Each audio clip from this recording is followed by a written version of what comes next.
আজকের আলোচ্য বিষয় হচ্ছে সৃষ্টির রহস্য সম্বন্ধীয় বিষয়। তা আমরা সবাই জেনে থাকি যে বিশেষ মহাশূন্যের দ্বারাতে পৃথিবীর সৃষ্টি হয়েছে এবং ভাগবত পুরাণে আমরা এক ধরনের তথ্য পেয়ে থাকি, মহাভারতের এক ধরনের আমরা তথ্য পেয়ে থাকি, বা গরুড় পুরাণে আমরা এক ধরনের তথ্য পেয়ে থাকি, বিষ্ণু পুরাণেও এক ধরনের তথ্য আমরা পেয়ে থাকি।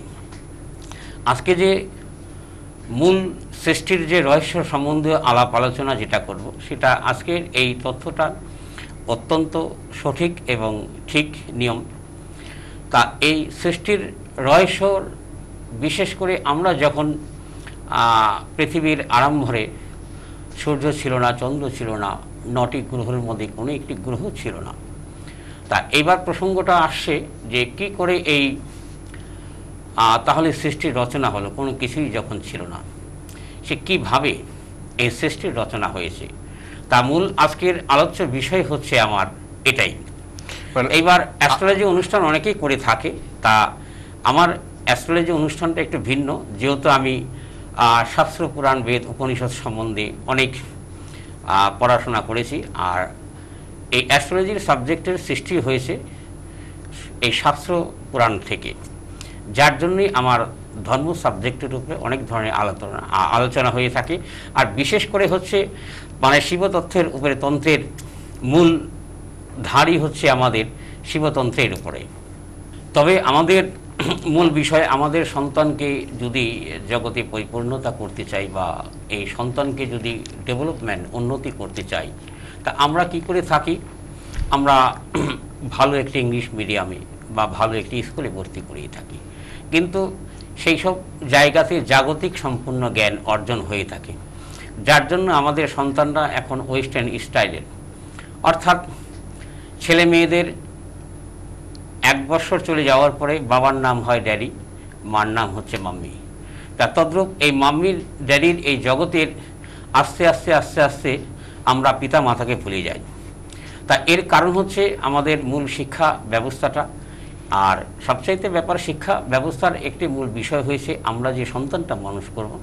আমরা ছোটোকালে পড়াশোনা করেছি মায়ের হাত ধরে, তা সেই জায়গায় আমাদের বিভিন্ন শাস্ত্র পুরাণ, বিভিন্ন ধর্মের কিছু মূল তথ্য দিয়ে আমাদের স্কুলে পাঠানোর আগেই সেই সব মেমোরি আমাদের দিয়ে দেওয়া হতো। তা এখনকার যুগের আমরা আধুনিক জগতের হয়তো টাইটানিকের গল্প দিয়ে বা বিভিন্ন সেকেন্ড ওয়ার্ল্ড ওয়ারের গল্প দিয়ে আমরা শুরু করে থাকি বাচ্চাদের। তা মূল বিষয়, আমরা একটি শিশুকে ঠিক যেইভাবে করব, ঠিক সেই রকমই তার সৃষ্টি হবে। তদ্রূপ মানুষের পরিবেশের ওপরে অনেক কিছুই তার ডিমান্ড করে। তা সেই তুলনাভাবে আমাদের মায়েদের উচিত বাচ্চাদের ধর্ম ক্লাস করিয়ে তাদের অন্তরে সাত্ত্বিক জ্ঞান, অর্থাৎ নমনীয় ভাব, গুরুজনদের শ্রদ্ধা করা এবং পিতামাতাকে শ্রদ্ধা করা, এবং তার জাগতিক উন্নতির ক্ষেত্রে আধ্যাত্মিক জ্ঞান মানে 100% তার প্রয়োজনই আছে। তা তদ্রূপ আজকের অনুষ্ঠানের যে আলোচ্য বিষয় আমাদের যে সৃষ্টির রহস্য তথ্য সম্বন্ধীয়, এবং অনেকেই আমার অনুষ্ঠান দেখে থাকেন, আর এখন তো বলার কোনো প্রশ্নই হয়, বহু কল এসেই থাকে এবং বিভিন্ন প্রশ্নের তথ্যের আমার কাছে উত্তর চেয়ে থাকে। আর সবচাইতে আনন্দের বিষয় হচ্ছে যে আমার অনুষ্ঠান দেখে মানুষ যে আনন্দিত এবং একটি মনে হচ্ছে যে বড় ধরনের একটি অনুষ্ঠান হচ্ছে, তা এই ধরনের তাদের ভিতরে একটি মনোভাব তৈরি হয়েছে, এতে আমি খুব মানে নিজেও আনন্দিত। অর্থাৎ সৃষ্টি যখন তৈরি হয়েছে, যখন সর্বত্র শুধুই অন্ধকার ছিল, সূর্য দেখা যেত না বা চন্দ্র দেখা যেত না, অন্য কোনো গ্রহ ছিল না, কোনো কিছুরই খোঁজ ছিল না, দিনও হতো না, রাতও হতো না, নয় অগ্নি, নয় পৃথিবী, নয় জল, নয় বায়ু, নয় কোনো অস্তিত্ব, কোনো কিছুই ছিল না। সেই সময় একমাত্র সদ্ব্রহ্ম অর্থাৎ সদাশিব, আমরা সদ্ব্রহ্ম অর্থাৎ সদাশিবকে বলে থাকি, যাকে বলা হয় আদির এবং অনাদির সৃষ্টির মূল সৃষ্টিকর্তা। মূল সৃষ্টির তিনি সৃষ্টিকর্তা। অনাদির সৃষ্টির আদির শিবের যে আমরা সর্বত্র অস্তিত্বমূলক যেই সৃষ্টির কথা রহস্য শুনেছি, তখন একমাত্রই সদ্ব্রহ্ম, যাকে আমরা পরব্রহ্ম বলে থাকি, অর্থাৎ সদাশিবের অস্তিত্ব দিব্যমান ছিল। যাকে অনাদির এবং চিন্ময় বলা হতো, সেই ভগবান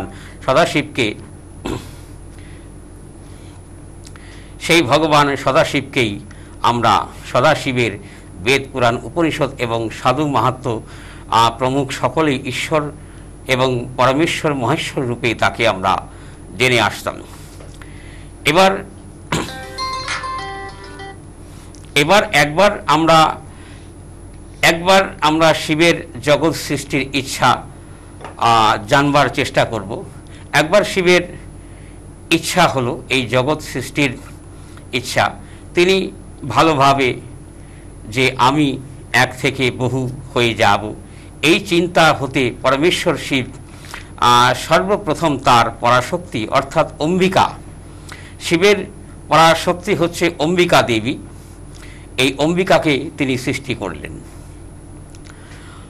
জাগতিকের তাকে বলা হয়েছেন যে সৃষ্টির জন্য আমাদের অন্য কোনো পুরুষের সৃষ্টি করতে হবে, অর্থাৎ সৃষ্টির ময় যে রহস্য জানতে গেলে, অর্থাৎ পুরুষ এবং প্রকৃতির সমন্বয়ের জাগতিক সৃষ্টি হয়েছে, যার ওপর সৃষ্টির সঞ্চালন মহাভার অর্পণ করলেন। আমরা আনন্দপূর্বক বিচরণ করতে পারি, এরূপ স্থির করে শক্তিসহ পরমেশ্বর শিব তার বাম অঙ্গে দশম ভাগের এক ভাগে অমৃত প্রদান করলেন। আচ্ছা, সেখান থেকে তৎক্ষণাৎ এক দিব্য পুরুষের উৎপন্ন হলো। তার সৌন্দর্যতা ছিল অতুলনীয়, তার মধ্যে সদ্গুণ এবং প্রাম্বর ছিল। তিনি পরম শান্ত এবং অতুল সাগরের মতো গম্ভীর্য ছিল এবং রেশমী পীতাম্বরের তার অঙ্গের সমস্ত দেহের তার রং ছিল এবং দিব্য জ্ঞানের অধিকারী অর্থাৎ দিব্য জ্যোতির তিনি তার জ্যোতির্ময় আলো হচ্ছিল। তার চারটি হাতের শঙ্খচক্র গদা পদ্ম সুশোভিত ছিল। সেই দিব্য পুরুষ ভগবান শিবকে প্রণাম করে বললেন যে, ভগবান, আমার নাম করুন, আমি তো জন্ম হয়েছি, তা আমি কে আপনি আমাকে বলুন। ভগবান শঙ্কর বিস্মিত হয়ে হাসতে হাসতে বললেন, হে বৎস, তোমার ব্যাপক সৃষ্টির রহস্যময়ের পালনকর্তার রূপে তোমার জন্ম হয়েছে। যদি আমার আমৃত্যুটুকুই তোমার সৃষ্টি হয়েছে, তবুও তোমার নাম হবে বিষ্ণু। অর্থাৎ এই বিষ্ণুর জগৎ পালন করার তোমার কাজ, তুমি এই জগতের উত্তম পুরুষরূপে তপস্যা করো। তা ভগবান শিবের আদেশে তিনি আদেশ লাভ করেন। ভগবান বিষ্ণু কঠোর তপস্যায় রত হলেন। সেই তপস্যার শ্রম দ্বারাতে অঙ্গ থেকে জলাধার তার সৃষ্টি হলো এবং নির্গত স্থল দ্বারস্থ শূন্য আকাশ ভরে উঠল। তারপর তিনি পরিশ্রান্ত হয়ে, অর্থাৎ সাধন করতে করতে তিনি পরিশ্রান্ত হয়েছেন, সেই জলের শয়ন করলেন। অর্থাৎ নারায়ণ শয়ন করার জন্যই সে বিষ্ণু আর এক নাম নারায়ণ হল। তার সাহিত্য নারায়ণের নাভি পদ্ম থেকে এবং উত্তম কমল প্রস্ফুটিত হল। সেই ভগবান শিব দক্ষিণ অঙ্গ থেকে চতুর্মুখ ব্রহ্মাকে উৎপন্ন করলেন। সেই কমলের ওপর রাখলেন মহেশ্বরের মায়া মোহিত হয়ে। বহুদিন ধরে ব্রহ্মা সেই কমলের উদ্বেগের অর্থাৎ কমল স্থানে বহু বৎসর ধরে তিনি খোঁজ করতে লাগলেন, কিন্তু তার সৃষ্টিকর্তার সন্ধান তিনি পেলেন না। তখন তার আকাশবাণীর দ্বারা তপস্যার আদেশ পেয়ে ব্রহ্মা তার জন্মদাতার আদেশ দর্শন করলেন। তিনি নির্মিত পুনরায় তার 12 বৎসর কঠোর তপস্যা করার কারণেই তার ভগবান বিষ্ণু এবং সামনে উপস্থিত হলেন। পরমেশ্বর শিবের লীলায় সেই সময় বিষ্ণু ও শ্রী ব্রহ্মার মধ্যে বিবাদ শুরু হলো।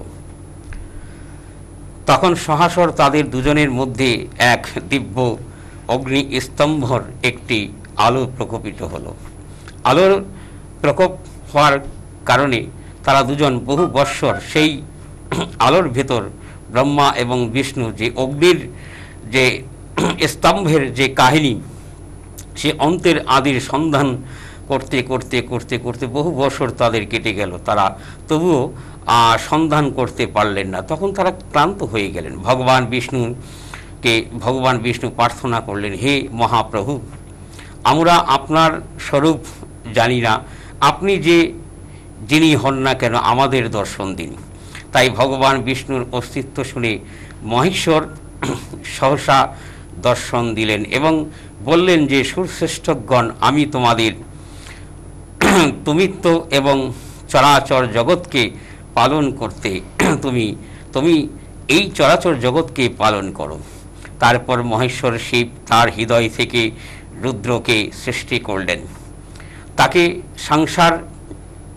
সংহারকর্তার দায়িত্ব অর্পণ করলেন এবং তার অন্তর্ধান হলেন। কিন্তু আমরা জেনে থাকি যে মহেশ্বর রুদ্রকে সৃষ্টি করেছেন, তিনি সদাশিব, যাকে আমরা কৈলাসপতি রূপে জেনে থাকি। অর্থাৎ সৃষ্টির প্রারম্ভে যখন শ্রী ব্রহ্মা রচিত মানুষ সৃষ্টি করার বিস্তার লাভ করার চেষ্টা করলো, অর্থাৎ মনুষ্য জাতিকে সে সৃষ্টি করার বিস্তার লাভ করার চেষ্টা করলো, কিন্তু তিনি অসমর্থবান হয়ে গেল। তখন ব্রহ্মা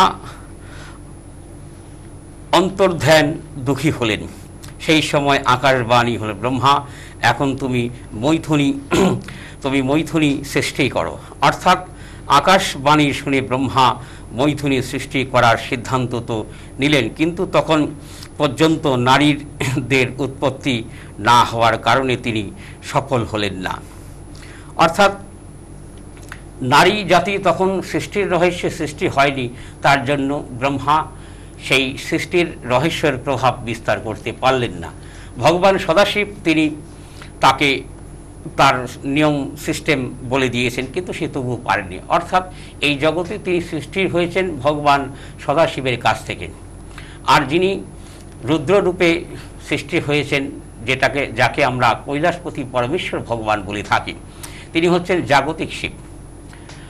তাই মৈথুনী অর্থাৎ নারী শক্তির প্রয়োজন থাকার কারণে তখন ভগবান যে পরমেশ্বর শিবের কৃপা ব্যতীত মৈথুনী সৃষ্টি করতে পারলেন না, তাই তিনি তাকে প্রসন্ন করার জন্যে কঠোর তপস্যা করলেন। অর্থাৎ কাকে তপস্যা করার জন্যে? শিবকে। তা কঠোর তপস্যা করার জন্যে তা শিবের বহু তপস্যা করতে করতে বহুদিন ধরে ব্রহ্মা প্রেমপূর্বক মহেশ্বরের শিবের ধ্যান করতে লাগলেন। তার তীব্র তপস্যার দ্বারা প্রসন্ন হয়ে ভগবান উমা মহেশ্বর তাকে অর্ধাঙ্গী স্বরূপ রূপের দর্শন দিলেন। অর্থাৎ যে উমা মহেশ্বর আমরা জগতে জেনে থাকি, যাকে এক স্তরে হর পার্বতী রূপও আমরা বলে থাকি, তার অর্থাৎ উমা নিজেই ভগবান শিব উমা, এবং উমা মহেশ্বর বা উমা মহেশ্বরী আমরা তাকে বলে থাকি। অর্থাৎ এই সৃষ্টির রহস্যর যে আজকের আলোচ্যের বিষয়, তা এই সৃষ্টির রহস্যের আলোচ্য বিষয়ে দেবাদিদেব ভগবান শিবের সেই দিব্য স্বরূপ দর্শন করে শ্রী ব্রহ্মা অতিভূত হলেন এবং তিনি দ্বন্দ্বের ন্যায় ভূপাতিত হয়ে সেই অলৌকিক বিগ্রহকে প্রণাম করলেন। অর্থাৎ দ্বন্দ্বয়মান, যেটা আমরা দণ্ডি কেটে থাকি বিভিন্ন অনুষ্ঠানে, মন্দিরের বা বিভিন্ন জায়গায় মন্দিরে গিয়ে দ্বন্দ্বায়মান রূপে হাত লম্বা করে সেটা আমরা করে থাকি। অর্থাৎ সেই দ্বন্দ্বায়মান রূপে মহেশ্বরকে তিনি খুব নমস্কার করলেন। মহেশ্বর শিব বললেন, পুত্র ব্রহ্মা, আমি তোমার মনোবাঞ্ছা জেনেছি। তুমি প্রজাবৃদ্ধির জন্য যে কঠিন তপস্যা করেছ, তাতে আমি পরম প্রসন্ন হয়েছি। তোমার ইচ্ছা অবশ্যই পূরণ হোক। এই বলে শিব তার অর্ধাংশ থেকে উমা দেবীকে পৃথক করে দিলেন। অর্থাৎ তিনি উমা দেবীকে তার অঙ্গ থেকে অর্ধাঙ্গ থেকে পরিপূর্ণ অঙ্গ তিনি সৃষ্টি করে দিলেন। তখন মহেশ্বর শিবের অর্ধাংশ থেকে পৃথক হওয়ার সেই পরাশক্তিকে সাষ্টাঙ্গ প্রণাম করে শ্রী ব্রহ্মা এই কথা বলতে লাগলেন, শিবের জগৎ সৃষ্টির প্রাম্ভরে আপনার পতি দেবাদিদেবের শম্ভু আমাকে সৃষ্টি করেছেন। অর্থাৎ শিবের জগৎ প্রাম্ভরের সৃষ্টিকে আপনার প্রতি আমাকে সৃষ্টি করেছেন। দেবাদিদেব শম্ভু আমাকে সৃষ্টি করেছিলেন হে ভগবতী, তারই আদেশে আমি দেবতাদি সমস্ত প্রজাদের মানসিক সৃষ্টি করেছি, কিন্তু বহু চেষ্টার পরেও আমি তাকে বৃদ্ধি করতে সফল হইনি। তাই নারী পুরুষের সমাগম দ্বারা আমি প্রজার উৎপন্ন করতে সৃষ্টি করার চেষ্টা করছি, বিস্তার করতে চাই, কিন্তু এখন পর্যন্ত নারীর উৎফুল্ল হয়নি এবং নারীর কুল সৃষ্টি করার আমার শক্তির বাইরে। দেবী, আপনি সমস্ত সৃষ্টির এবং শক্তির উদ্গমস্থলে, তাই হে মাতেশ্বরী, আপনি আমাকে নারীর কুল সৃষ্টির শক্তি প্রদান করুন। তাই আমি আপনার কাছে আর একটি বিনীত প্রার্থনা করছি যে চরাচর জগতের সৃষ্টির জন্য আপনি কৃপা করে আমার পুত্র দক্ষের কন্যা রূপে জন্মগ্রহণ করুন, যাকে দাক্ষায়ণী বলা হতো। অর্থাৎ আপনি এই জগতেরকে কৃপা করে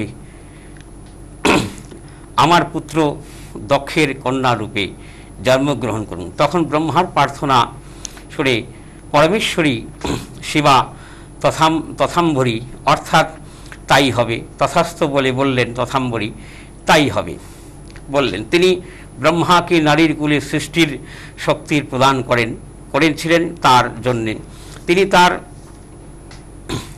মধ্যভাগ থেকে তারই ন্যায় ক্লান্তিময়ী এক শক্তির সৃষ্টি করেছিলেন। তাকে দেখে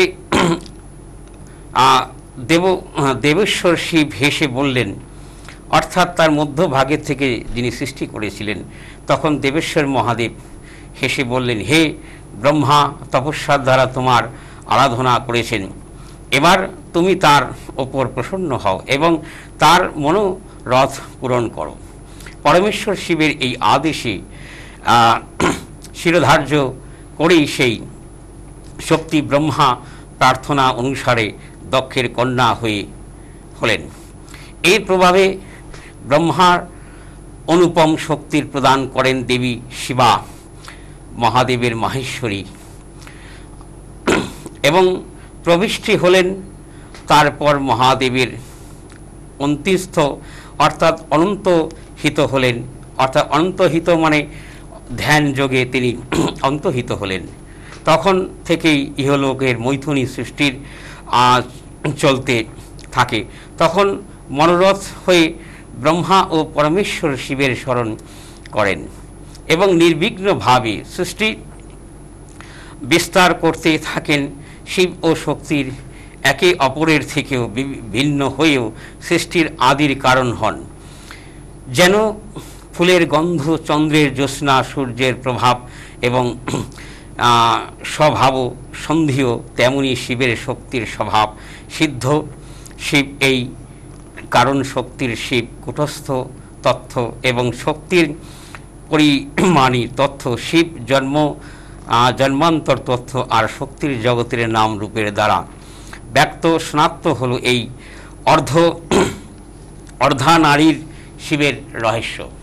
যদিও আমরা উমা মাহেশ্বরীর রূপের আরাধনা করে থাকি, যিনি সদাশিবের পরাশক্তি রূপে অর্থাৎ অম্বিকা দেবী, অর্থাৎ অম্বিকা দেবী সদাশিবের থেকে যে সমস্ত সৃষ্টির জগতের প্রাম্বর হয়েছে, প্রাম্বর শব্দ অর্থাৎ সৃষ্টি, তা এই প্রাম্বরের অম্বিকা দেবীর সম্বন্ধীয় যে বিশেষ আলোচনা, অনেকেই শিবের জন্ম বিষয় অনেকভাবে ব্যাখ্যা করে থাকে, অর্থাৎ সেটা শিবপুরাণ মতে। তা এবার আপনি যদি বিষ্ণু পুরাণ মতে যে থাকেন, বিষ্ণু পুরাণের ব্যাখ্যা এক ধরনের থাকবে, শিবপুরাণের তথ্য এক ধরনের থাকবে এবং শ্রীমদ্ ভাগবত গীতার তথ্য এক ধরনের থাকবে। মূল সৃষ্টির রহস্যই সমস্ত জগতের সৃষ্টি করেছেন ভগবান সদাশিব অর্থাৎ শঙ্কর, যাকে আমরা আদির অনাদি, এই আদির অনাদি শিবই হচ্ছেন সদাশিব। এবং সদাশিবের যে পরাশক্তি, যিনি সদাশিবকে শক্তি প্রদান করে থাকেন, তিনি হচ্ছেন উমা মাহেশ্বরী অর্থাৎ তিনি অম্বিকা। অর্থাৎ শিবের পরাশক্তি রূপে আমরা সাধনা করে থাকি, অর্থাৎ শক্তি মন্ত্রে যারা দীক্ষিত আছেন আমরা শক্তির সাধনা করে থাকি বা শক্তি মন্ত্র উচ্চারণ করে থাকি। অনেকে প্রশ্ন করে থাকেন যে কৃষ্ণমন্ত্রে দীক্ষিত হলেই তার মুক্তি প্রদান হবে বা তার মুক্তি লাভ হবে। এবার কৃষ্ণমন্ত্রে দীক্ষিত হলেই যে আপনার মুক্তি প্রদান হবে, মুক্তি লাভ হবে তা না। জন্ম হোক যথাযথা কর্মহি পরমাং তপ, অর্থাৎ এই জন্মের সংস্কারটা পূর্বজন্মের যদি আপনার জন্মের সংস্কার থেকে থাকে সেই ক্ষেত্রে সেই স্বরূপে আপনি দীক্ষা দান করবেন। আর শক্তিমন্ত্রে দীক্ষিত হলে কি হবে, যে শক্তির দ্বারাতে নিজেকে জানার মানে অতি অল্পতে তাকে নিজেকে ডেভেলপমেন্ট করতে পারেন। যদি আমার আধ্যাত্মিক জগতের আলাপ আলোচনা অ্যাস্ট্রোলজি বিষয় তাও নয়, এবার বিষয়টা হচ্ছে যেটা তন্ত্রশাস্ত্রের সৃষ্টির রহস্যের আরম্ভরে যে জিনিসটা আমাদের সনাতন ধর্মের যেটা ছিল, সেই জগতের আরম্ভটা ঠিক এরকমই ছিল। জগতের আরম্ভটা ঠিক এরকমই ছিল, তা যার জন্যই আমরা এই সৃষ্টির জগৎকে অনেকে জানার চেষ্টা করিনি, যার জন্য আমরা সৃষ্টিকে জানার চেষ্টা না করার কারণেই আমাদের এত দুঃখ কষ্ট দুর্দশা। তা এই সৃষ্টির রহস্যকে জানতে গেলে আমাদের যারা সন্তান আছেন এবং আমাদের বিভিন্ন রিলেশন যে ব্যক্তিরা আছেন তাদের কাছে এই সম্বন্ধীয় আলাপ আলোচনা করতে হবে। এবং আমাদের সনাতন ধর্মের বিভিন্ন ধরনের গ্রন্থ পুস্তক রয়েছে, তবে নিজের মনকে শান্তচিত্ত স্থিরচিত্ত দৃঢ় করতে গেলে এই সনাতন ধর্মের বিভিন্ন ধরনের গ্রন্থ পুস্তক সেটা পাঠ করার প্রয়োজন আছে। যারা সনাতন ধর্মের অবলম্বী আছেন তাদের জন্য প্রথম শক্তি তত্ত্ব থেকে আরম্ভ করতে হবে। আর কৃষ্ণ তত্ত্বটা একটি মানে গভীর তথ্য, যে তথ্যে মানুষ প্রবেশ করে কোনো প্রকার তার রহস্য খুঁজে পায় না, অর্থাৎ যেটা ভক্তি মার্গের সাধনা আছে।